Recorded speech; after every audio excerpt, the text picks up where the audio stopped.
ED का तहलका, दाऊद का पैसा बघेल को मिला। भूपेश बघेल की गिरफ्तारी से पहले सोनिया राहुल को बड़ा झटका। महादेव ऐप वालों को दुबई क्यों भगाया गया? छत्तीसगढ़ की जनता के साथ खिलवाड़ क्यों?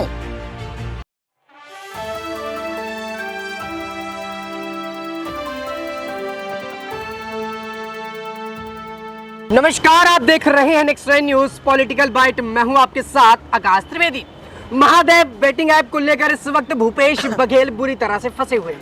भारतीय जनता पार्टी से लेकर ईडी तक सब यही कह रहे हैं कि महादेव ऐप के चलते भूपेश बघेल को विदेश से फंडिंग आती है।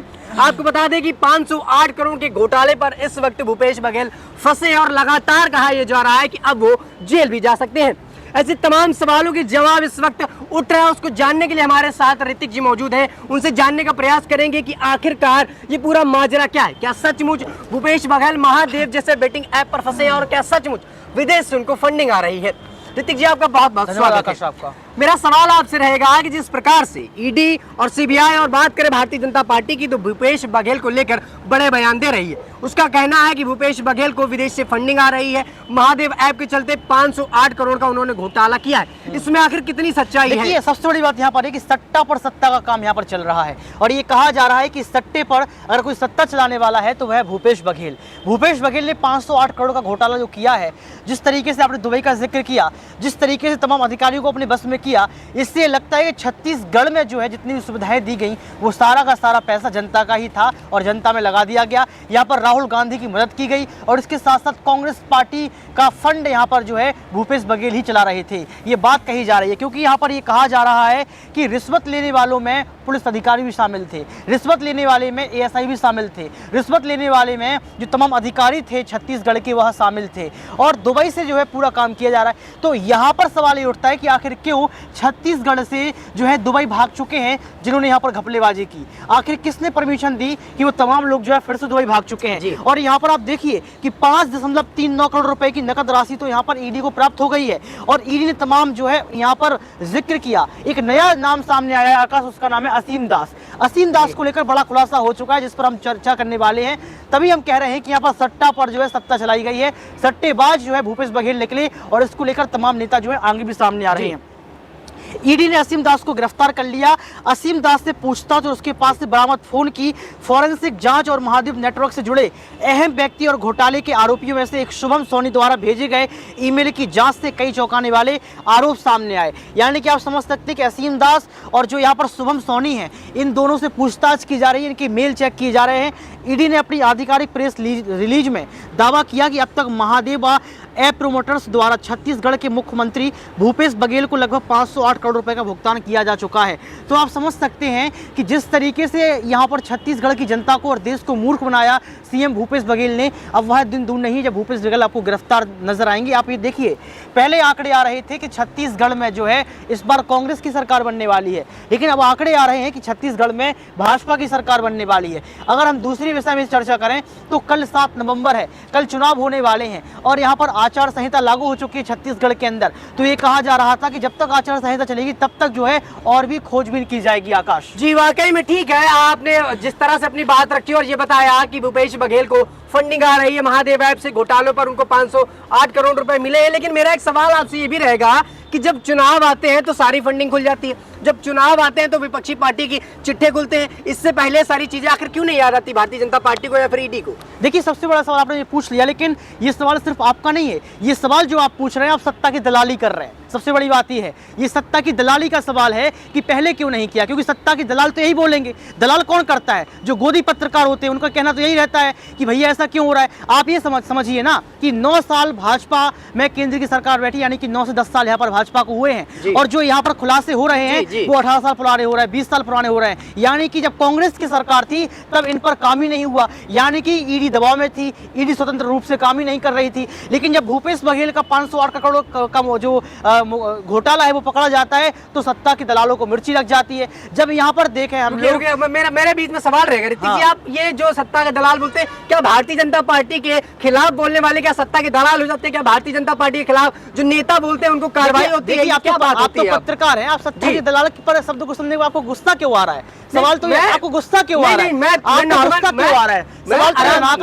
सवाल तो ये है ना, सवाल मैंने आपको नहीं बोला सत्ता के दलाल आप हैं, मैं तो ये कह रहा हूँ कि जो सत्ता के दलाल हैं उनको क्यों मिर्ची लगती है जब 308 करोड़ का घोटाला केजरीवाल का पकड़ा जाता है, जब 508 करोड़ का घोटाला भूपेश बघेल का पकड़ा जाता है, जब ममता बनर्जी को जो है टाटा को पैसे देने पड़ते हैं, तो क्यों गुस्सा आती है? मैं ये कहना चाहता हूँ आपसे कि जो अभी प्रतिक्रिया चल रही है ईडी के द्वारा, जो कार्रवाई चल रही है उसमें हकीकत है। आप ये देखिए, इसमें ईडी ने तमाम जो है वेबसाइट्स के नाम भी बताए। उन्होंने ये कहा है कि लीजर 247.com पर ऐसा हो रहा था, लेजर बुक 247.com पर ऐसा हो रहा था, www.betbhai.com पर ऐसा हो रहा था। और आप ये देखिए, इसमें एक और पॉइंट ईडी ने दिया है, तो गेम और सट्टेबाजी में घपला कैसे किया जाता था, इस पर आप चर्चा कर लेते हैं ताकि सत्ता के दलाल तक इस बात का जो है खुलासा हो सके कि आखिर जो भूपेश बघेल कर रहे हैं वह गलत है।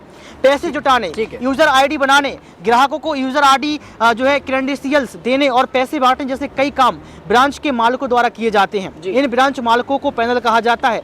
ध्यान देने वाली बात यह है कि ये गेम यूजर को अंधेरे में रखकर उन्हें खिलाए जाते थे। इसका मतलब यह है कि यूजर को केवल शुरुआत में फायदा देते थे, उसके बाद उनका पूरा पैसा लूट लिया जाता था और भूपेश बघेल खाट पर सो के जो है जलवा उड़ा रहे थे। अब 7 नवंबर को पता चल जाएगा कि जीत कौन रहा है, हार कौन रहा है। यानी कि ईडी ने यहाँ पर सब कुछ खुलासा कर दिया। आकाश जी, वाकई में ठीक है, आपने जो तमाम बातें बताई उसमें कहा कि ईडी अब खुलासा कर देगी और आने वाले समय में सारी बातें बाहर आ जाएंगी।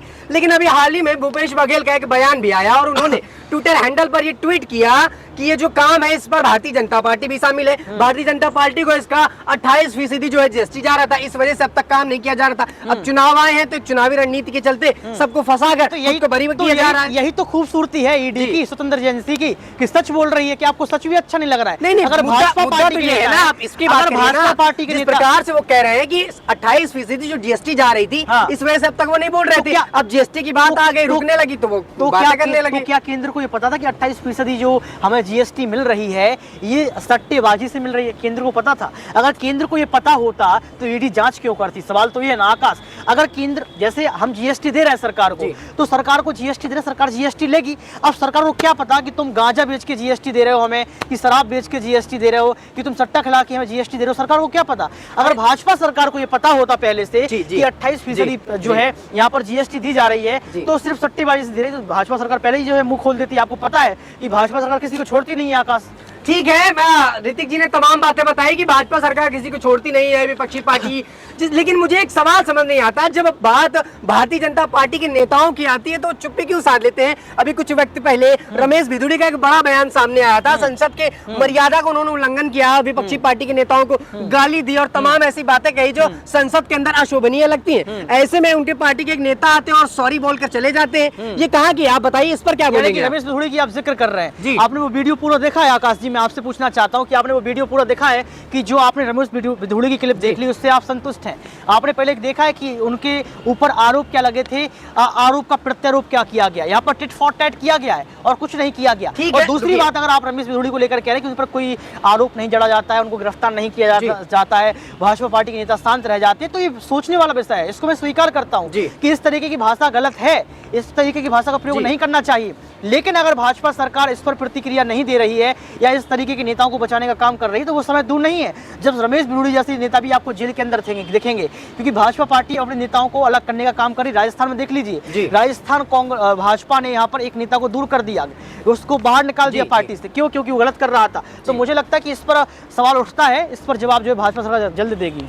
जी, वाकई में देखिए ऋतिक जी ने हमारे तमाम सवालों के जवाब दिए और ये भी दिया कि ना सिर्फ जो है दानिश अली जैसे नेता है या फिर भूपेश बघेल जैसे नेता, बल्कि अगर उनके पार्टी में भी कोई खामियां है, उनके पार्टी के नेताओं में खामियां है, रमेश भिदुड़ी जैसे नेताओं को, तो आने वाले समय में उन पर भी कार्यवाही होगी और हो सकता है तो उनको पार्टी से बेदखल भी किया जा सकता है, जैसा कि इन्होंने राजस्थान के उदाहरण दिया कि उनके पार्टी के एक नेता को यहाँ से बेदखल किया गया। लेकिन ठीक है, मैं आपकी तमाम बातों से सहमत हूँ ऋतिक जी। अब देखना ही होगा कि विधानसभा चुनाव से पहले और क्या क्या नियम बाहर आते हैं, क्या क्या रणनीतियों के तहत विपक्षी पार्टी इन तमाम मुद्दों पर फंसती हुई नजर आती है। फिलहाल रमेश बिदुड़ी की बयान को अगर हम लोग हटा दें और अगर बात करें भूपेश बघेल की, तो भूपेश बघेल को लेकर जो तमाम बातें चल रही हैं उसमें अभी भी दावा ठोका जा रहा है कि वो 508 करोड़ के घोटाले पर लिप्त है। लेकिन उनका ये कहना है, उनके बयान पर उनका ये कहना है कि इससे भाजपा को फंडिंग जाती थी और फंडिंग बंद हो गई, इस वजह से वो महादेव ऐप को लेकर आक्रामक हो गए।